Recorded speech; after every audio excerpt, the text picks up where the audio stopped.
needs your love, honey. Come to She me. needs your love. She feels unloved. Yes, I'm not warm enough for her. There you go. Oh my god. Don't like crush her. Oh. Anyway.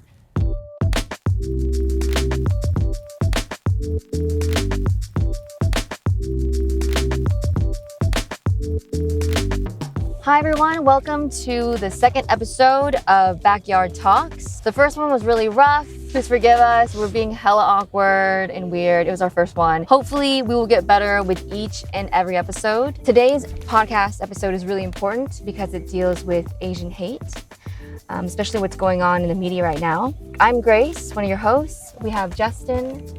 He's our youngest. Yep. Gen Z. Gen Z. Mm-hmm. Gen Millennial X. or Gen Y. And then we have G.I.G. Gen X. You're saying cut. Okay, Justin, so how do you feel about the recent awareness of all the hate crimes that are happening right now to Asians? I don't think it's powerful enough. I don't think like just posting social media, it's not helping. We're just literally all we're doing is like stop Asian hate. Like we're just reposting other people's words, and we're not actually doing something about it. Though the recent attack. But you do have to admit that in the past, because of the major incidences that are happening, that it's way more attention that we've been getting than ever before. Mm-hmm. So what is your view on that? Okay. I mean, okay, we are aware of the Asian hate. And not just Asian people, I mean, Yeah, like people who are not Asian mm-hmm. are finally paying attention to us. Mm-hmm.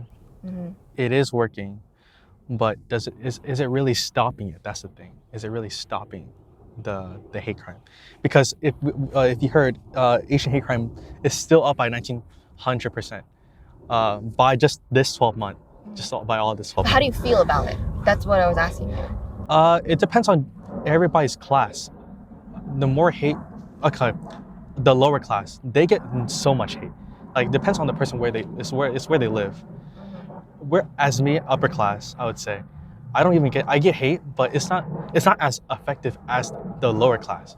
I get hate just like racial slurs, like oh yeah, you C-word, you chink, all that stuff. But is that really more trauma than the lower class? Because did you see all the videos and like all the things that happened to the Asian elderlies?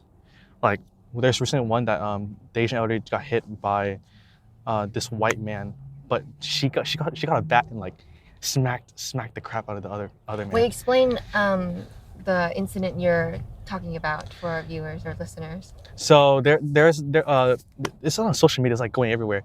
So it was down. I don't know where it was, but basically, this white male attacked an Asian elderly, but she actually protected herself.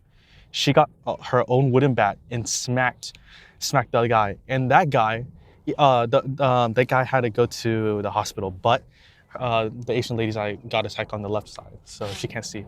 But overall, every Asian elderly, as we see through social media, like why is it all just Asian elderlies? Why is it not like the young millennials? Or why isn't it happening to young people? Yeah, exactly. Right. Why is it just Asian elderlies? Because I think they see it as very like, oh, they're old, they're Asian, they can't do anything. Mm-hmm. Because like literally, the Asian elderly are so sweet. They're so sweet. And a bit biased. Yeah, not all elderly are sweet. They're very aggressive. Not all elderlies are sweet. No. But overall, right? They're pretty nice. But I don't know why it's just getting targeted by the Asian elderlies, not Asian.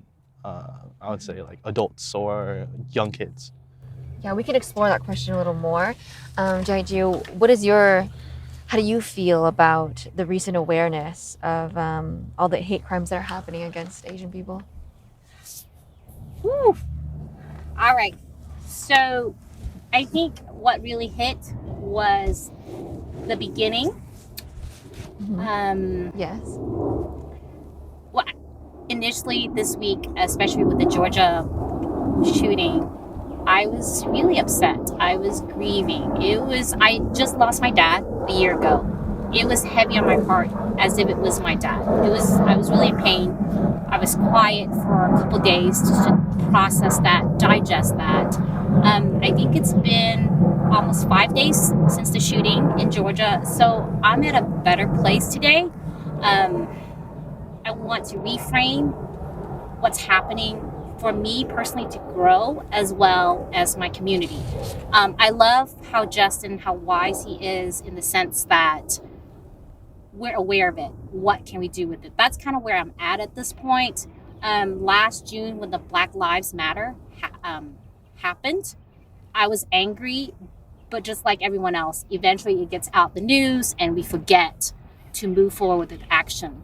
So this is a really good reminder for me to push me to do something, right? Instead of just be aware of it, what can we do with it, right? We got to take that energy, that anger, that fiery spirit and do something with it, because or else it keeps going, right? And sure, it might not change a thing, but at least I can die knowing that my message, our message of love and acceptance is getting spread in the world.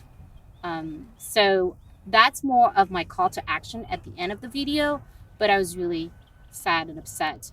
I think how I perceived the shooting is very different than a male. I think my husband was less affected than me personally, because as a woman and a minority, I felt much more vulnerable. And when you say the shooting, which one are you referring to? The Georgia shooting of the 6 Asian women. 8. Went up to 8. 8, but I think 6 of them are Asian. Yeah. So that was a bit different. And I think the dehumanization of them, they're massage parlor workers or sex workers. It's like there's always a name, a label, regardless, they're mothers, they're females, period, right? And so I was really sad about that. I was really upset. A lot of that has dissipated, and I just want to move forward and grow from it as a community and for myself as well. So, but this isn't new. I called a couple of therapists. Some was really upset. I think I was more angry this week that the Vietnamese community, especially my generation X, has been so quiet.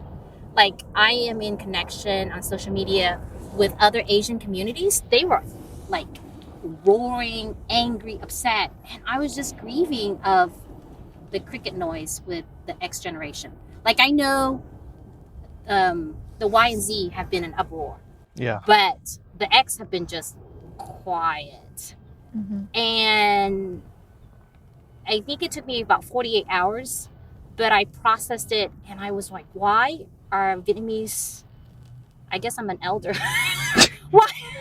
I'm an elder. But why are Vietnamese elders so quiet about this? And I think I approach it more with empathy and compassion, recognizing the trauma of our Vietnamese colonialism, imperialism,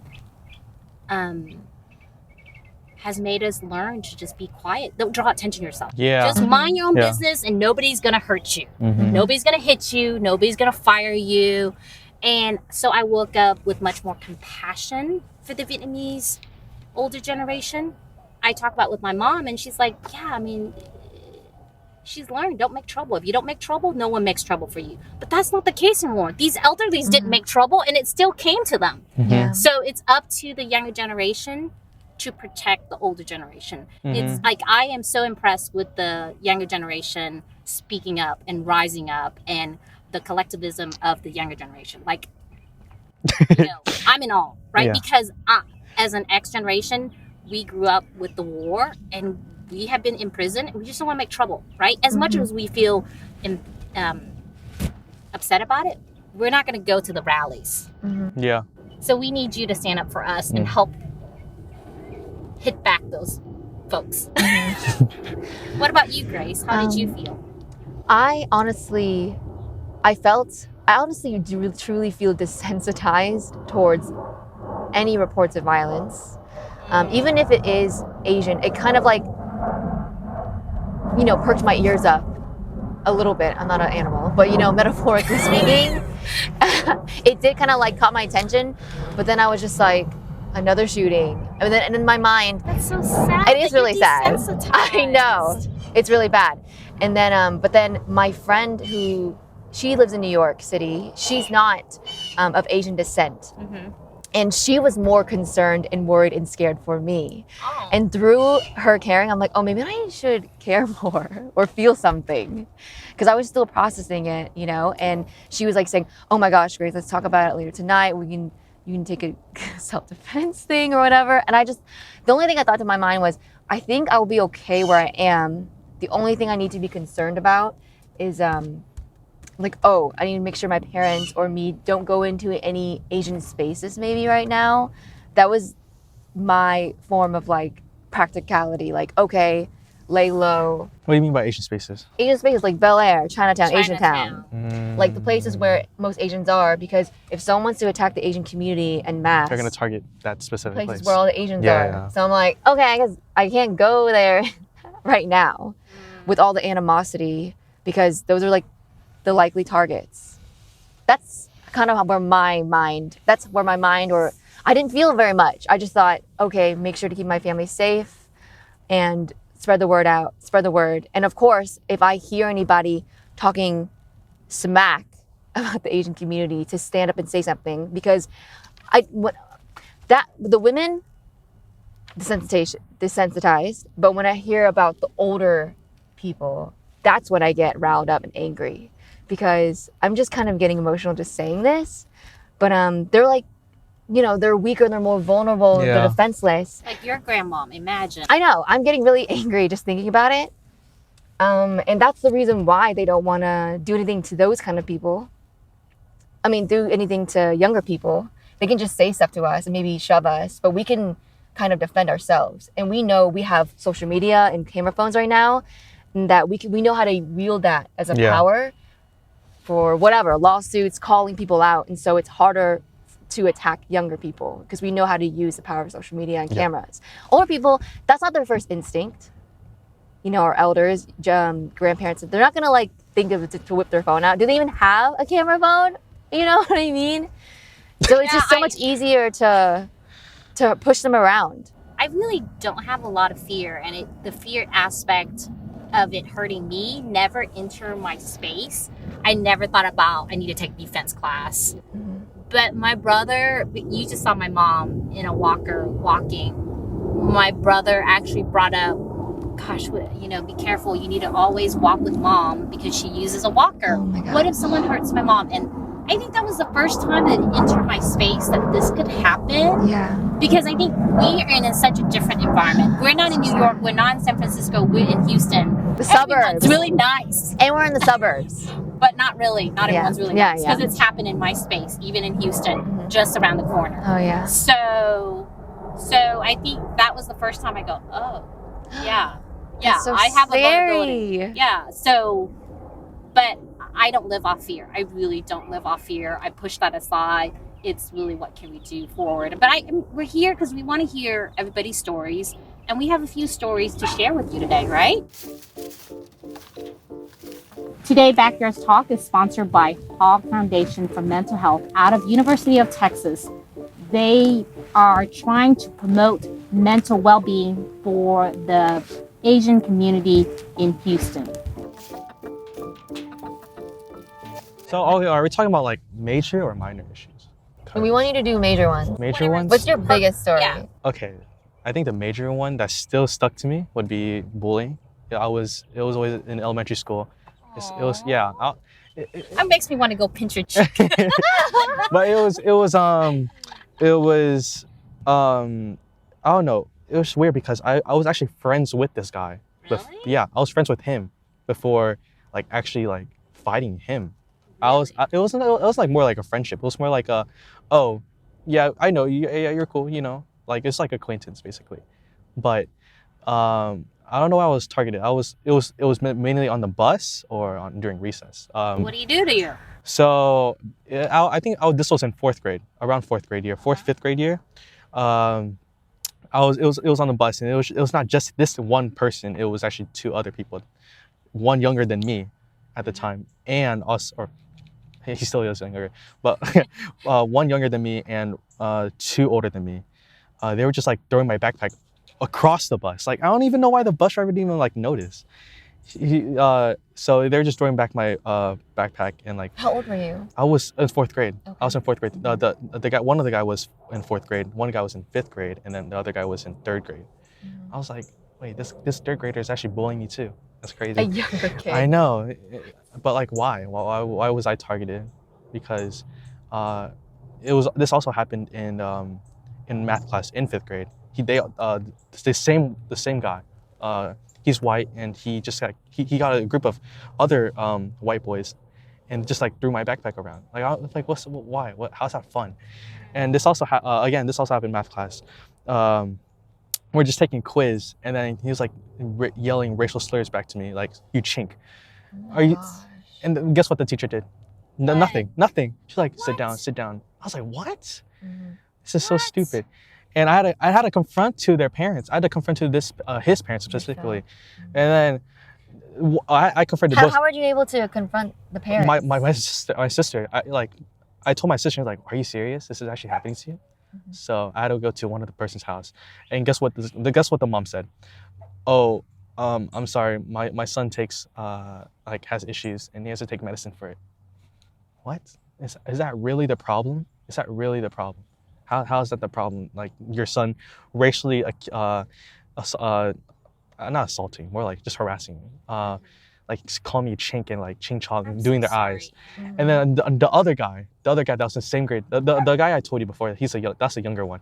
The other guy on the same grade as me, my sister went to his house because she knows the guy that the brother, because they went to the same school. So she went to the house and we knocked on the door. They didn't even answer the door. Even though he just came home the single minute. But next day. Were the parents home though? No, it was just kids, yeah. But then the next day. Yeah, parents don't get home till. Yeah, they get home like hours. Yeah. But then the next day going on the bus, he's like, he yelled out, guess who tried to knock on my door? Oh, I was like, oh, dude, it's so stupid. Yeah, even their friends found it funny. I'm not friends with the person but I'm acquaintances with the person that was laughing about it. Back then, she was like, she just like, there's just a group of girls just like laugh because they think it's funny. They think it's very funny calling someone a chink or ching chong. Yeah, it's. I feel like people target Asians because we're so vulnerable. We're too vulnerable. There's so many. Did you speak back? No, But the thing was like my dad told me to fight them. If it ever, but I didn't have the balls to. This is the Vietnamese parenting. Exactly. I am tired of not speaking up. I didn't have the balls to, and he even took me to. Do you have the balls now? Yeah, of course, of course. Sorry, I think I used that word. but he even told me he's even paid lessons for karate lessons. It barely worked because even if I fought them in sixth grade. Like I actually tried like if Did they call names again in sixth grade? No. Just for other purposes. Other purposes. Like we're not condoning violence, okay? we're not. But even if I tried fighting them, or if not tried, I didn't try. If they attacked me, and I would still lose. I'm weaker. I was like a chubby fat kid. Like I can't do anything with those arms. Like I was just like swinging around, but they actually like hit me. But again, we are too vulnerable. I think we're too vulnerable because social media back then. They even posted like an Asian song about like I remember this song was actually going viral. It was like that Asian song where they racially show bad things about Asians. So an Asian can't drive. Asian people always have small eyes, or all of those things, right? So I feel like we're too easy to be attacked. Like there's so many things. Even I can think of things of like to say to Asian people. Like if I was, a different. In a different demographic, I'll be like, oh, this Asian, oh, they're too smart, or they can't drive, or So sorry. Yeah. A lot of the stereotypes. But yeah, this continued all the way till middle school until I gained confidence from taking orchestra classes, because that's when I gained confidence for myself. I was like, oh wow, doing orchestra, doing something good that you're good at is like it just boosts your confidence. So as soon as I entered high school, I was like, I don't care at all. Like. You gotta stand your ground.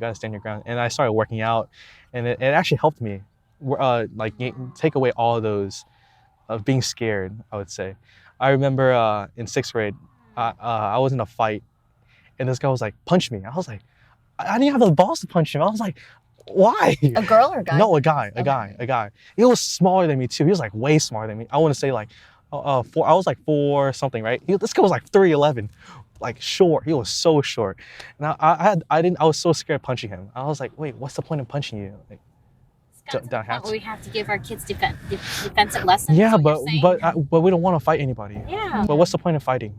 Like, just talk. Martial arts, most martial arts, you know, depending on whatever it is, they usually say that it's defense. Yeah, defense. It's not supposed to be, yeah, you know, to get in fights with people. Yeah. But how about you, Grace? Well, I haven't had anything major, although now that I'm thinking about it, just recently, it's usually minor things. Yeah. To be honest, I was mostly bullied by my own family members who are Asian. So it's not discrimination because I'm Asian. That's mostly a different podcast. What I'm saying is issue. being bullied. So if I was, it wasn't noteworthy because I was getting harassment at home. I'm like, what do you mean? This is nothing, you know? I can handle this. Is this where the desensitization is? She's desensitized from? Yeah, probably. Yeah, for sure. But this thing just happened recently, but it wasn't like blatant. This is a more subtle form of it. Usually, I don't know, it's maybe because of I've had a confidence. I don't know what's wrong with me as a child. I had a confidence, maybe too much confidence as a kid, so then most people didn't bully me. Because I would definitely say something back. Yeah, that's how I remember you. So that's why I wasn't bullied. If anything, I may have bullied other people. Sorry. When you get bullied, you bully other people. That could be it. It wasn't that many people. I didn't really bully that many people. I just was lashed out. I just remember kicking people in the shins as an elementary school kid. But then I grew out of it when I went into middle school. Was there a reason why you kicked them? Yeah, because these boys were making me angry. And not for Asian stuff, just being stupid. Okay. So tell me about that. Recent incident. The recent incident? Mm-hmm. Okay, so I have this like neighbor. She's really sweet, but she's just not Asian, you know, which is fine. And she wanted to be hospitable and stuff. And I think her form of showing like that she cared and stuff was to give things. And she knew that my other roommate we were slowly kind of adjusting and getting things in, like furniture and maybe like decor and stuff. Right. And so then she's like, oh, I have some stuff that I think you will love, like some paintings or whatever. And I was like, okay, but I wasn't home that day. My roommate was. My roommate was like just about to get out the door. Yeah. And then my neighbor didn't really have a relationship with my roommate, so she was kind of like, who are you? Why are you talking to me? And she like, my roommate's, I think Hispanic kind of origin. Okay. She's not Asian. And so she grabs my roommate and says, oh, come over here. I have all the stuff. I want to show you guys. And I thought we had agreed that that my neighbor would take a picture of the items and then put it in the group chat that we had. So then we could all be like, yes or no, you know, do we both want it? Or I can discuss it with my roommate later.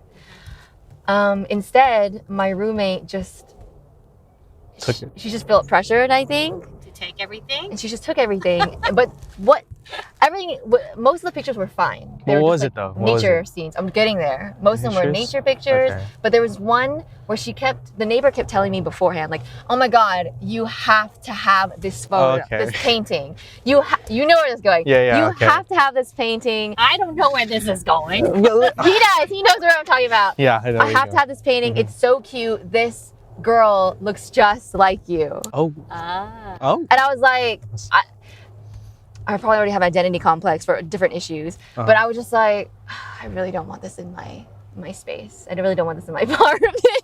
I hadn't even seen it yet, but I was like, I probably don't want it. I'm assuming it's the lady rowing the boat? No, it was a Asian girl, and it was like really close up. Why she have the painting? Why would you want another Asian girl? See, that's what I mean. Well, okay, but she was trying to be nice. No, she's trying to be nice, but for sure. But like the way she like. Because you're Asian. Let me reframe this. Oh my! She looks just. You got to have this painting. There's this European American person in the picture that looks just like No, you. she was African American. She was black. African American. Whatever. But it's cute right? little. But it's like telling your Mexican friend Yeah. or your like I don't know Honduras or something, right? Like oh my god, or your French friend. There's this every single French stereotype in this painting of this little French girl. Is she like the Eiffel Tower's behind her? You will love this painting because it looks like you and it's from your country. Yeah. Like, would you be into that? No, If I'll there- be like, I don't want it. Yeah. It's the wrong way to like give the painting, you know?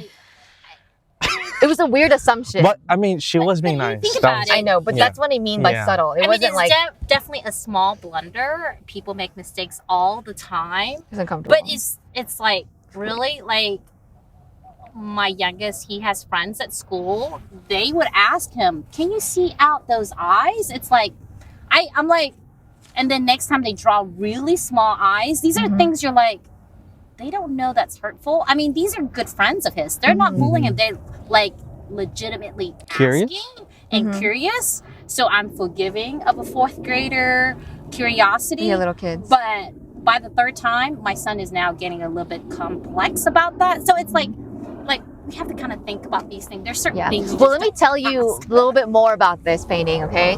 It was like a close-up like this of this little girl with short hair wearing some traditional shirt. But then it wasn't even her whole face was showing. It was like she was like eating a bowl of something, of rice or soup. And it was like this. Why would she have that painting? That's Just her eyes were showing. oh.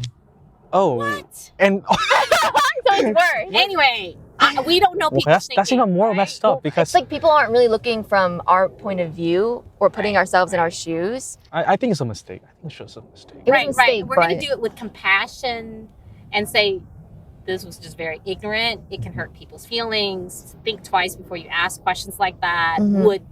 How would you feel if somebody said that? Right? Just don't assume. But I mean- I mean, people are getting very sensitive too. Like, It was more of an annoyance than yeah, kind it's of like, more of annoyance. Right. I get it. Yeah. But it's kind of funny. it's fresh. It's kind of funny. It just It's happened. funny too. That's something to like lighten the mood, Right. you know, on the spectrum of Asian hate. Less hate, more ignorance. Okay? And then Haichu, how about you? Woo. So I'm kind of like you guys. I'm used to these small little things. I like when I was telling these stories to you guys the first time at a coffee shop. I was like, these are small stuff. So, but it was different when it was just from me. You know, as a 21 years old intern walking across the Texas Capitol, you get catcalled. You know, that might not be a racial thing, but it was always very intimidating for me. I was like, how am I going to cross this construction area with 20 people catcalling me, right? So I grew up with that. And the ching chongy, Yeah. or at SAT, they're like, oh, can we sit next to you because you're smart? You know, like they wanted to cheat off me, right? So that I'm kind of used to that. You know, kind of like what Justin said. You grow up with it, you kind of get used to it. But when it's my own kids, these claws come out, right? One time we're traveling and it's a family, 5 of us, my husband, myself, and 3 kids. But it had to be addressed to my daughter. It's F you, go back to your country. Why does it have to be my daughter? Of all the people, why did they have to say that on a girl instead of my husband? What exactly happened? Like, set up the story. We're at a subway station. And there's 5 of us, you know, it's not your city, so you're all trying to rush to catch a subway and, you know, trying to figure out maps and stuff. My husband was probably speeding ahead, and then probably my other son, my 2 boys, and then Amelie and myself are behind. But so maybe my daughter was last in the line, right? And this man had to go say, F you Chinese, go back to your country. It's like, of all the people, he could have said to someone else. Yeah. And it might be to the whole family, but it hurt my daughter the most. Yeah. Right? And then these little incidents at school, which we think, okay, these are good friends, you know, asking my son if he can see out his eyes and drawing his eyes small and stuff like that. But this incident that happened 2 years ago really like shocked all of us, the entire family. We're in Texas. We have feeder service roads. It's like right next to a freeway, and we're going along the service road. We're about to turn in to a parking lot to go pick up some fast food. So we're in a van. I don't know how these youngsters, probably anywhere from 16 to 20 years old teenagers on mopeds, there's 3 of them. So they're exiting the parking lot and we're driving in a van going up. But for some reason, they can see that we're Chinese Asians, right?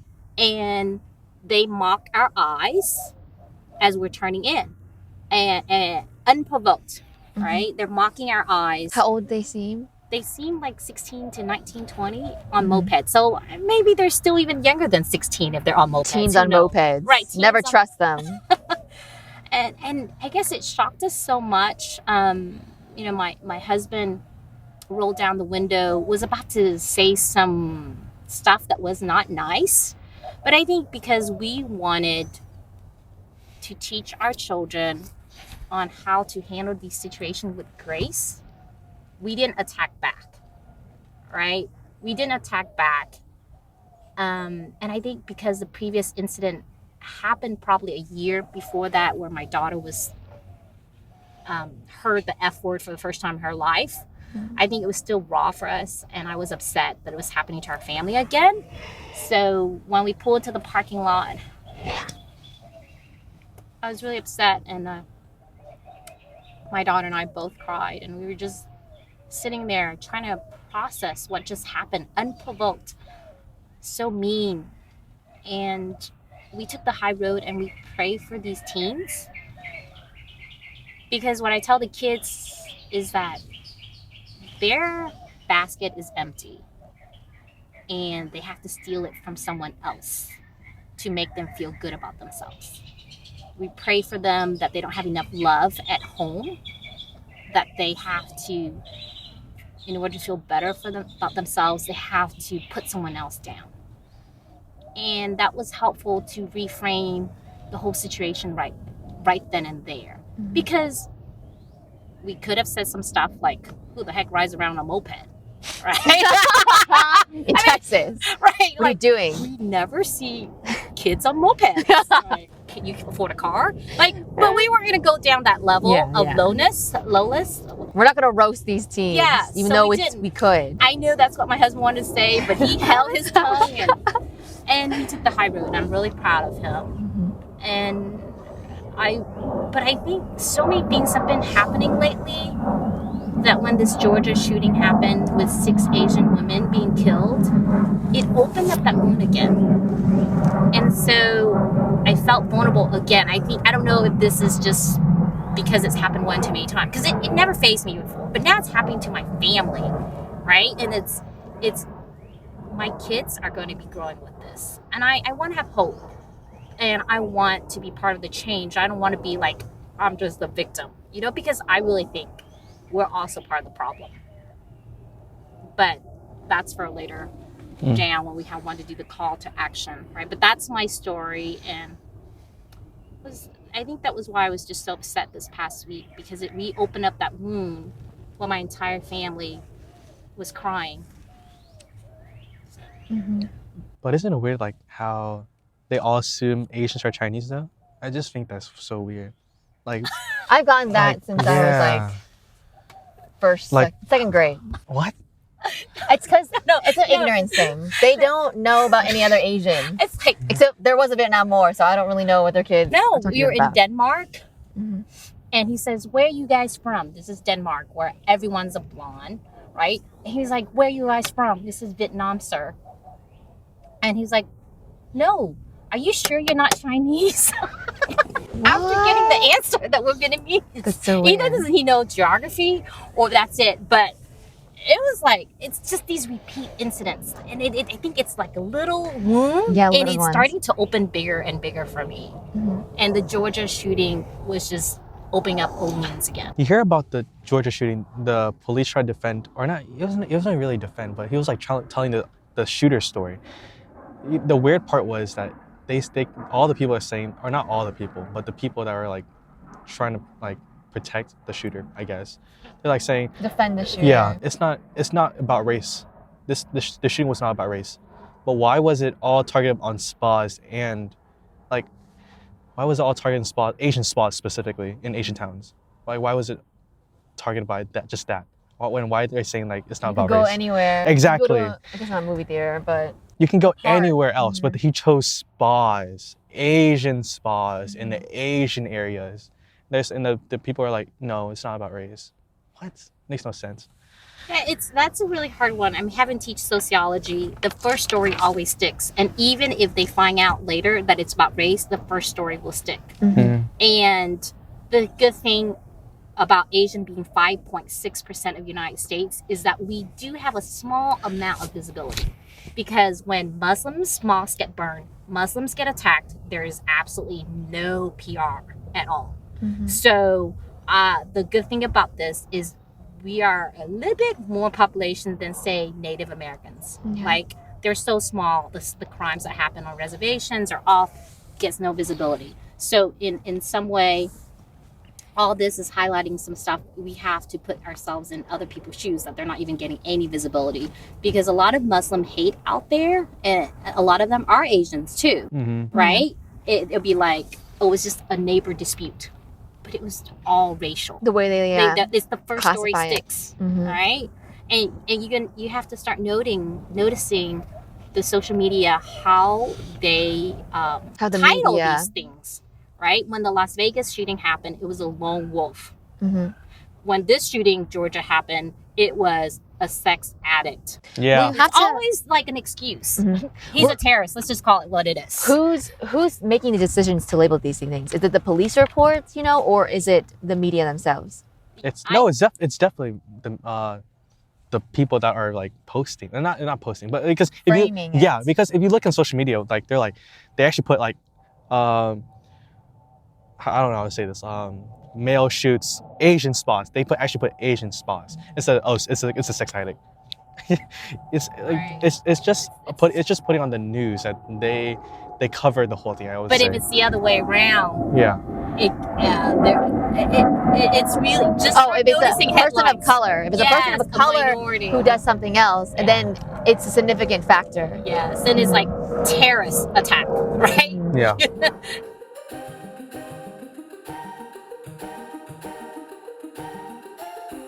Jaiju, could you tell us what can we do for a call to action, or what can we do knowing all these stories and all the Asian hate that's going on right now?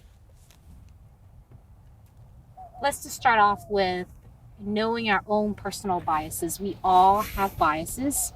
It's so easy to say, hey, they hate us, but come on, let's be honest. We all have a lot of biases.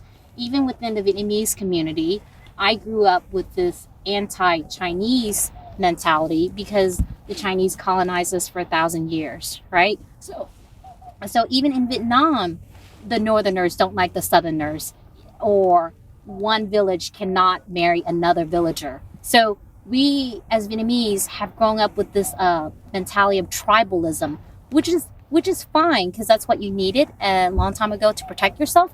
But the world has evolved. We don't need to, right? So that's my first, is that we have to be honest about our personal biases, and in order to become a better person, go towards your discomfort, go towards your biases. If you don't like a Chinese, go make friends with a Chinese, right?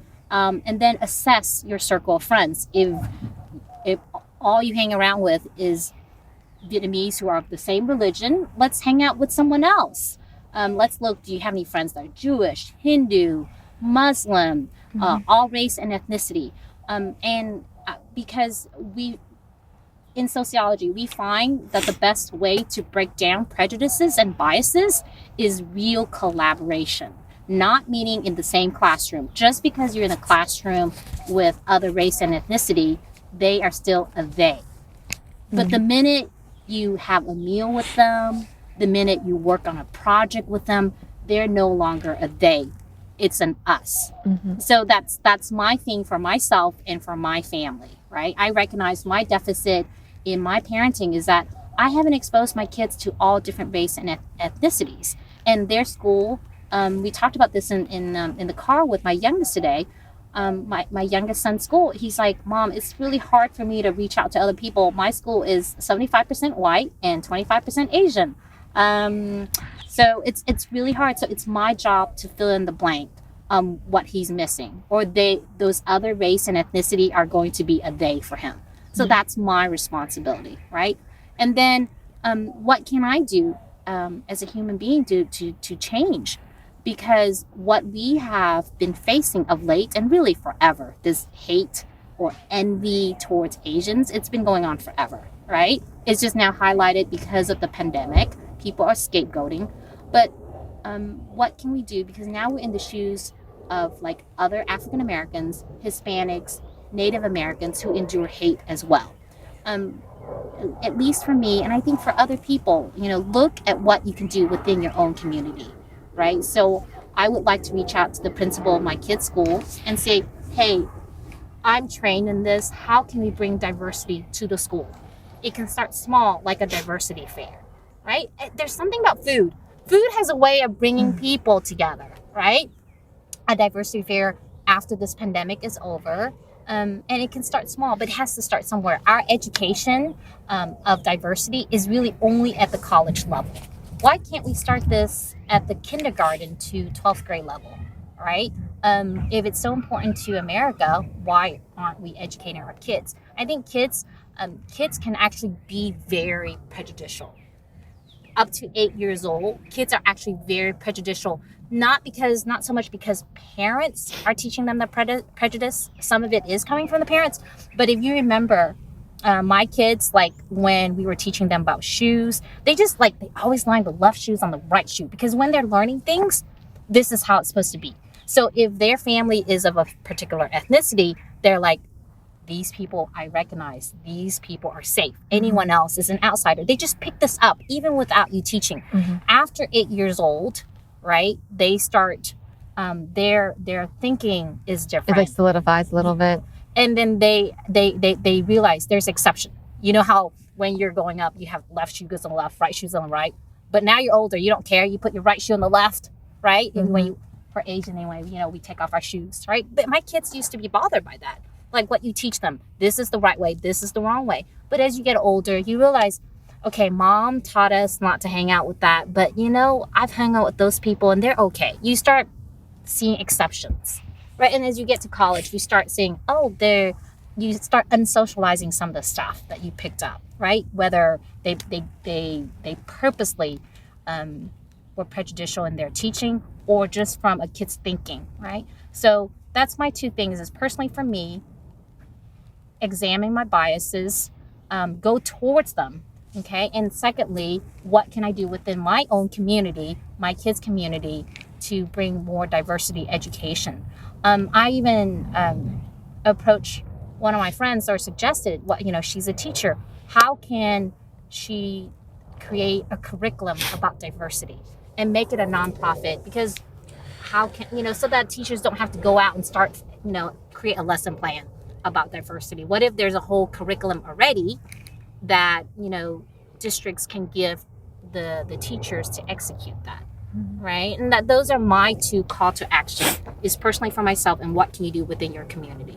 Can you think of anything within your community that you could do? I think in middle school and high school, we already had these classes Really? called like world cultures, I think. Okay. Did that help? A little bit. I mean, I didn't, but it wasn't like in America, it was mostly cultures like outside of Africa, world geography and stuff. It was something. I was, sorry, got some spit or something. It was better than nothing.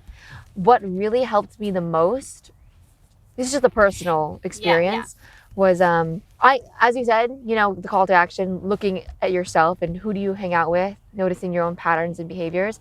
I had grown up with mostly like Vietnamese people. And so I tended to only hang out and have friend groups growing up, elementary, middle school, even high school, mostly Vietnamese and like some Asians, a little bit Hispanic. And I think it was because I joined, the only reason why I had exposure to people who were non-Asian Right. was like joining track, because then all my Asian friends were like, we're not going to do extracurriculars because they're not helping our GPA. So then I got to be So honest. that's the reason why I didn't see many of them there, right? Or I just joined athletics for 2 years and I'm out. You know, I did my filled out the requirements check.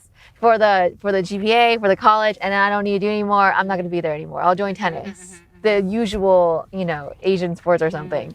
So I did track, and then there was cross country, and I also joined choir, and that was the most diverse like group of people I got to be with because of choir, all kinds of stuff.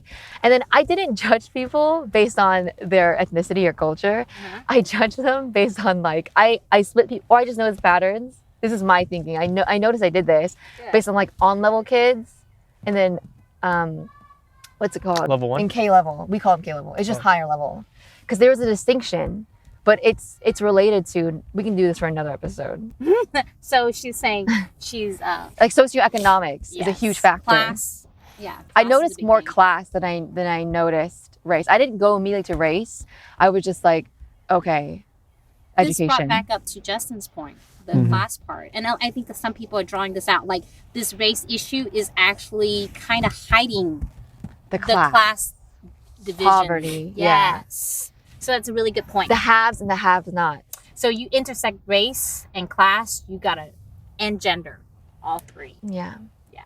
Well, I didn't get to where the ultimate thing that really opened up diversity, exposure to diversity, was when I had to choose which college I was going to go to. And I was thinking like, oh, if I go to UH, I know a bunch of people there. And when I visited the college for like the college, you know, revisit and stuff, you get a day off from high school. I actually met with a bunch of scouts, Vietnamese scouts, who were like, hey, hi. I'm like, hey. I knew if I went there, I would know so many people. I get to stay in my comfort zone. Yeah. And I knew that if I decided not to hang out with them because I wanted to expand and branch out, that they would kind of look at me a little weird. And I didn't want even that to be an issue. So then I did the road less traveled and something that was more uncomfortable, and I decided to go to a college that had less than 1% Asians. That's about right. And it was definitely very different. And I got to that I do have Muslim friends. Actually, that's from high school, but still, you know, I did have Muslim friends. I have a lot more white people friends now. You have Jewish friends? I have Jewish friends. I have Hindu friends? Arab friends for sure. Hindu, I don't know. I didn't have that many Indian friends. But it was really fun. But now you're Black going to friends. go look for one. I don't know if I'm going to look for one. I'm going to seek you out. But I got to like all that exposure in talking to each other, and they got to be exposed to me. And I know they had a lot of really weird preconceived notions and whatever. I feel like I was there. I made this joke. So they have this thing called like photography, right? Where they needed to do promotion for the school, and they need diversity to be in the school materials. Hey, if you look, you might see, you know, Sam Houston State University, they're still using photos with me in it. And Eating rice? No, not eating rice. Just doing This is a joke. Okay. school stuff. It's a callback from earlier. Anyway, every time I applied each year, I got the auditions or whatever, they would accept me every time. And I make this joke to all my friends, like, look at me, bringing diversity everywhere I go on campus. I enter this room, it's more diverse. I enter this part of the school. She needs your love, honey. Come to She me. needs your love. She feels unloved. Yes, I'm not warm enough for her. There you go. Oh my god. Don't like crush her. Now I'm like cradling her. Don't crush her. My arms look bigger than they are. Where she likes it. Over here. Oh. Anyway, just, you know, take a note from me and at least try to like branch out different organizations that you know not all the Asians will hang out. But it's really hard because we want Vietnamese pride, but we also want diversity. Because I know at your school, Justin's a leader and he's heading up like a Vietnamese student Asian student. organization. So, but to just diversify, right? And so that's like a juggling, right? Because I think a lot of Vietnamese pride can also end up in being very Too ethnocentric. extreme. Yes, being very ethnocentric. You know, our elders, people older than me, okay, will like put me down for this. But this is the only way we can break down hatred, right? Is we learn from them, they learn from us. It's true. Right? Because without meeting grace, they might have not eaten with chopsticks and rice, right? And they might think your food is weird, right? But now, or they think like, oh, Asians are all good at math or they're really smart, and they'll meet someone and be like, you're not as smart as all the things on TV said, and you're like, yeah. And they realize that grace can drive, right? Yes. Breaking down those stereotypes. But we both learn from each other, and they're not a they anymore. I'm really fortunate I got to work in an all. But I'm really bad at math. I'm actually really bad at math. Me too. I was really lucky. I worked at an all African American firm, and so they're all PhD, and I'm like, I'm not as smart as they are. So my view of African Americans are so different than folks who haven't been around, like an all African American firm. But maybe I was already kind of predisposed and open-minded enough to go into a firm that's all African American, and here's me. So it all depends, but I think diversify as much as you can. I went to a black fraternity party. How was that? That was so cool. They can dance way better. No, but More stereotypes. I'm sorry. No, but I went to You went to you. She most saw majority, it. Yeah. like, because You mean Asians can't dance? Asians can't do basketball. You're just reinforcing stereotypes. okay, what I mean is that they're cooler. No, but they are. Oh. They have more. Okay, never mind. So Whatever. I don't know, because they will tell me too. Because there's also like white fraternity parties, because they tend to. They are the ones also. Should we cut before we get ourselves canceled? No, what I mean is, even at college, they are separating into their own groups too. They are. Because like they have the. everywhere. Yeah, but it's happening in college as well, is what I mean. It happens at the workplace and stuff, but the whole point is not just work. Like, I have to really think, who do I allow in my house? Just There's comfort. very few people that I allow in my house. And luckily, I have a few that don't wear flip-flops. That means they're non-Asian, Grace. Okay. Right? But yeah, and I think we traveled to Guam and lived there for a couple years, so there's no Vietnamese there. Well, there was actually. So we've gotten to meet some other people, and they're just really good people, and they haven't had a chance to go to my house, but I just realized. Wait, at the place that I currently work right now, at the real estate brokerage, it's full of, we have agents from all kinds of places. Good for you. Yeah. Good for you. I think my mother was always like bragging, like, we are so diverse. That should be your commercial. Yeah, we can actually help a lot of people because we have people who speak many different languages, like French, Spanish, Vietnamese. Well, I think we blab enough for an hour, don't you think? Yeah, hopefully that's enough call to action for you guys to wrap up this episode. All right, well, thank you again so much for watching. Please stay tuned for our next episode of Backyard Talks.